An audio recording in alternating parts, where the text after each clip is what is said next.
Hello दोस्तों, मैं पुष्पेंद्र स्वागत करता हूं आपका इस वीडियो में। आज से हम एनसीईआरटी कक्षा 10 के विज्ञान का पहला चैप्टर पढ़ने जा रहे हैं, जिसका नाम है रासायनिक अभिक्रियाएं एवं समीकरण। इस चैप्टर में हम जानेंगे रासायनिक अभिक्रियाएं क्या होती हैं, जानेंगे रासायनिक समीकरण क्या होते हैं और रासायनिक अभिक्रियाएं कितने प्रकार की होती हैं, और एनसीईआरटी में जो क्वेश्चंस दिए हुए हैं उनको भी हम सॉल्व करेंगे। तो सबसे पहले जानते हैं रासायनिक अभिक्रिया क्या होती है। रासायनिक अभिक्रिया एक ऐसा परिवर्तन है जिसमें नए गुण धर्म के साथ एक नया पदार्थ बनता है, उसे ही रासायनिक अभिक्रिया कहते हैं। तो आइए नोट करते हैं, हेडिंग डालेंगे रासायनिक अभिक्रिया।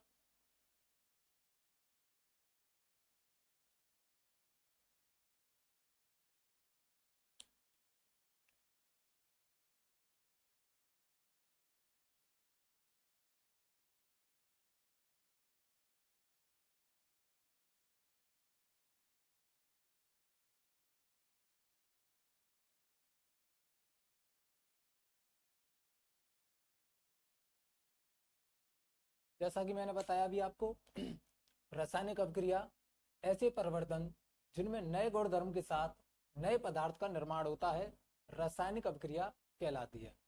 इसको अच्छे तरीके से समझने के लिए हमें सबसे पहले जानना होगा ये परिवर्तन क्या है।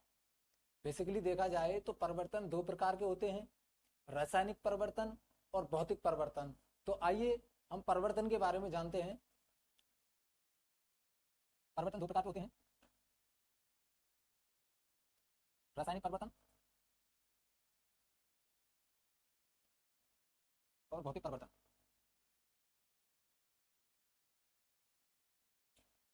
तो हम अगर भौतिक परिवर्तन की बात करते हैं, सबसे पहले अगर हम भौतिक परिवर्तन की बात करें तो ये परिवर्तन अस्थायी परिवर्तन कहलाते हैं। इनमें अभिक्रिया करते समय कोई नए पदार्थ का निर्माण नहीं होता है, ये पुनः अपनी अवस्था में वापस आ जाते हैं।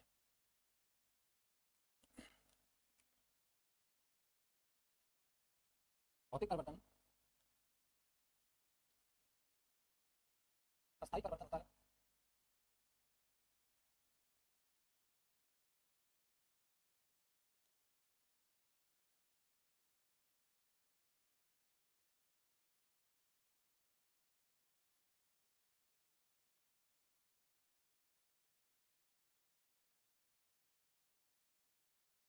तो जैसा मैंने बताया, भौतिक परिवर्तन एक अस्थायी परिवर्तन होता है और इनमें हम अभिक्रिया करते हैं तो कोई नया पदार्थ नहीं बनता है और ये पदार्थ पुनः अपनी पहले जैसी अवस्था में आ जाते हैं।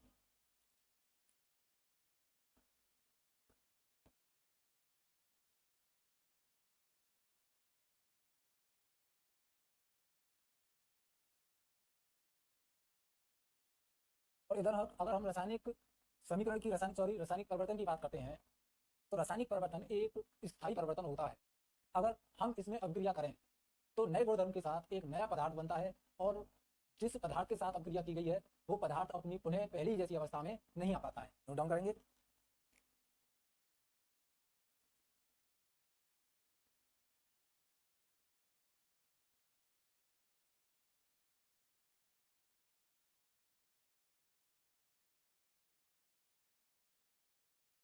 देखिए इधर रासायनिक परिवर्तन की बात की जाए तो रासायनिक परिवर्तन एक स्थायी परिवर्तन है।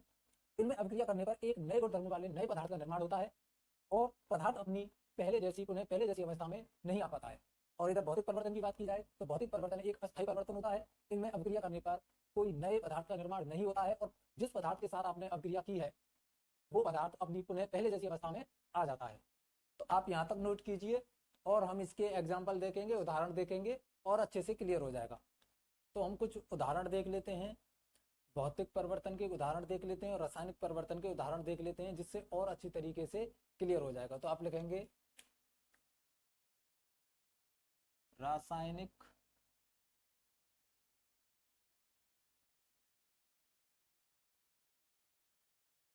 और एक साइड लिखेंगे आप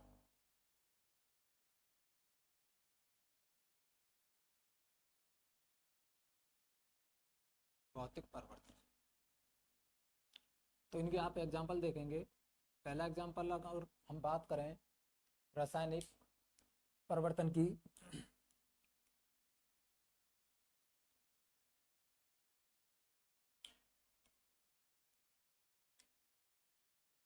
रासायनिक परिवर्तन का पहला एग्जाम्पल आप लिख सकते हो,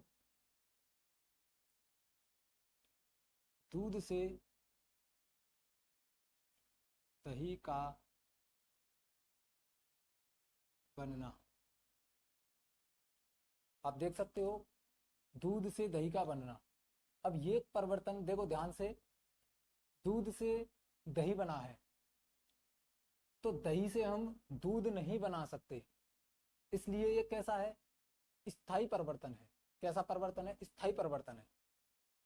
और दूध से दही बन चुका है, दही से दूध बनेगा नहीं, यानी पदार्थ अपनी पहले वाली अवस्था में लौटकर नहीं आएगा, पुनः पहले जैसी अवस्था में नहीं आएगा।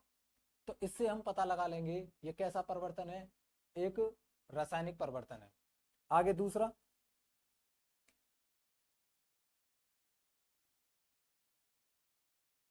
लोहे पर जंग का लगना। जब लोहा ऑक्सीजन और नमी की उपस्थिति में आता है तो उस पर भूरे रंग की एक परत चढ़ जाती है, उसे जंग कहते हैं। यह भी कैसा, एक रासायनिक परिवर्तन है। आगे, कागज का जलना। कागज का जलना भी एक रासायनिक परिवर्तन है। कागज को आप जला दीजिए और जलने के बाद कागज की राख बन जाएगी, और राख से हम पुनः कागज प्राप्त नहीं कर सकते हैं, इसलिए एक स्थायी परिवर्तन, और स्थायी होने के कारण ये कैसा है, एक रासायनिक परिवर्तन है। आगे देखिए, भोजन का पचना। ये भी क्या है, एक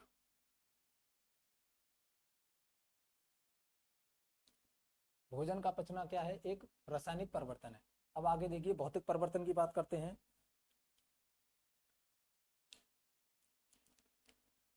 तो पहला एग्जांपल, पानी से बर्फ का बनना। पानी से बर्फ का बनना, यानी ये कैसा है, एक अस्थायी परिवर्तन है। अगर देखा जाए तो पानी से हम बर्फ बना सकते हैं, और बर्फ को पिघला करके दोबारा से हम पानी प्राप्त कर सकते हैं, इसलिए कैसा, एक अस्थायी परिवर्तन है। और सबसे बड़ी बात, पानी के जो गुणधर्म है वही बर्फ के गुणधर्म है, और जो बर्फ के गुणधर्म है वही पानी के गुणधर्म है, यानी कोई एक नया पदार्थ नहीं बना है, इसलिए हम पहचान लेंगे कि कैसा परिवर्तन है, एक भौतिक परिवर्तन है। आगे देखिए,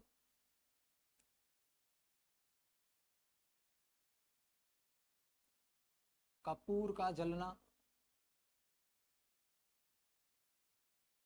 कपूर का जलना एक भौतिक परिवर्तन है।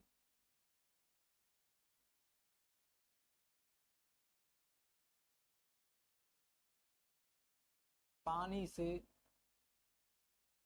वाष्प का बनना।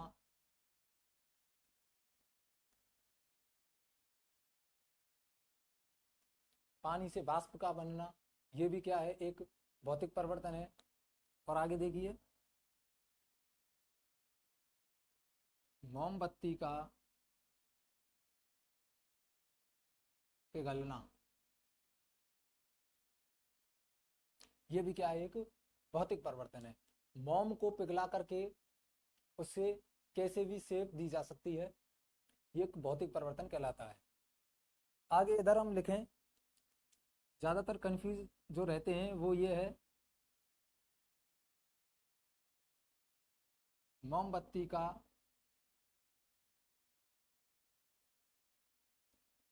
जलना। मोमबत्ती का जलना एक रासायनिक परिवर्तन है, जबकि मोमबत्ती का पिघलना एक भौतिक परिवर्तन है। यहाँ पर ज्यादातर स्टूडेंट्स कंफ्यूज रहते हैं कि कौन सा करें, तो हमेशा ध्यान रखिए, मोमबत्ती का जलना एक रासायनिक परिवर्तन है, और मोमबत्ती का पिघलना एक भौतिक परिवर्तन है। तो आप यहाँ तक नोट कीजिए। अभी हमने जाना भौतिक परिवर्तन और रासायनिक परिवर्तन में क्या अंतर होते हैं।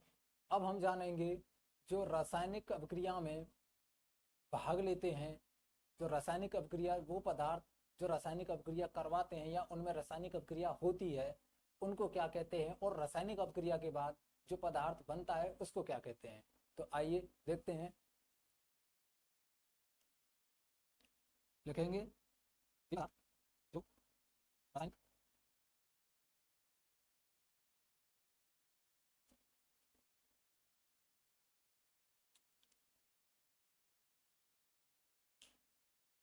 यानी वे पदार्थ जो रासायनिक अभिक्रिया में भाग लेते हैं, जो रासायनिक अभिक्रिया कराने के लिए जिम्मेदार होते हैं, जिनमें रासायनिक अभिक्रिया होती है, वे पदार्थ हमारे क्या कहलाते हैं, अभिकारक कहलाते हैं। जैसे आप एक एग्जांपल देखिए, जैसे जैसे मैग्नीशियम की अभिक्रिया अगर ऑक्सीजन के साथ कराई जाए तो मैग्नीशियम ऑक्साइड हमको प्राप्त होता है, और ये दोनों पदार्थ ये हमारे क्या कहलाते हैं, ये कहलाएंगे अभिकारक। यानी जिनमें रासायनिक परिवर्तन होता है, वे पदार्थ जिनमें रासायनिक परिवर्तन होता है या रासायनिक परिवर्तन के लिए जिम्मेदार होते हैं, वो क्या कहलाते हैं, हमारे अभिकारक कहलाते हैं। आगे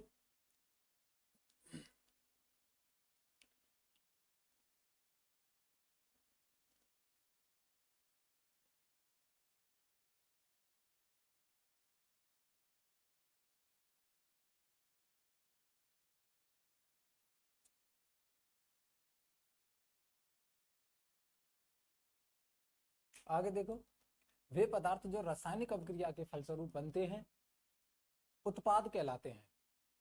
यानी हमने अभी जाना कि वे पदार्थ जो रासायनिक अभिक्रिया में भाग ले रहे हैं उनको हम क्या बोल रहे थे, अभिकारक।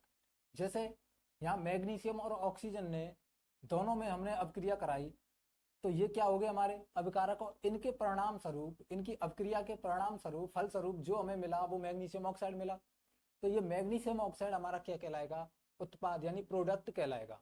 तो आप एग्जांपल देख सकते हैं, जैसे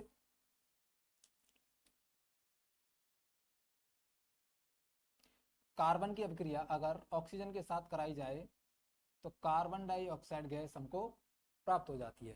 तो हमारा ये क्या हो जाएगा, उत्पाद, इसे ही हम प्रोडक्ट कहते हैं। तो ये हमारे क्या हो गए, अभिकारक हो गए, ये हमारा क्या हो गया, उत्पाद हो गया। आप यहां तक नोट कीजिए। अभी हमने जाना रासायनिक अभिक्रिया क्या होती हैं, और हमने भौतिक परिवर्तन और रासायनिक परिवर्तन भी जाने, और हमने जाना अभिकारक क्या होते हैं और उत्पाद क्या होते हैं। अब हम जानेंगे रासायनिक अभिक्रियाओं के अवलक्षण। हम कैसे पता लगा सकते हैं कि इसमें रासायनिक अभिक्रिया हुई है या नहीं हुई है। तो आप हेडिंग डालेंगे रासायनिक अभिक्रियाओं के अवलक्षण।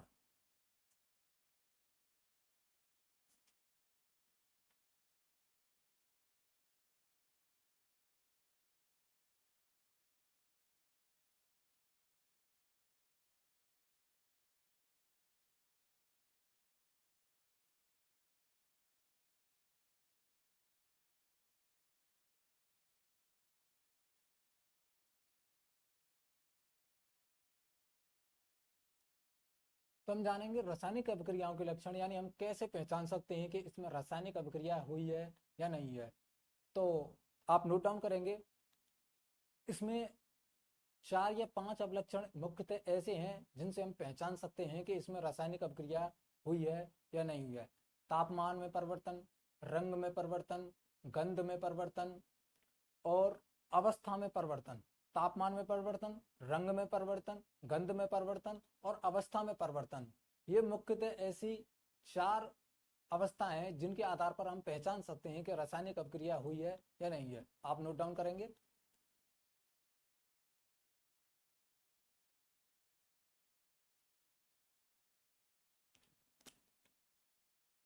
पहला है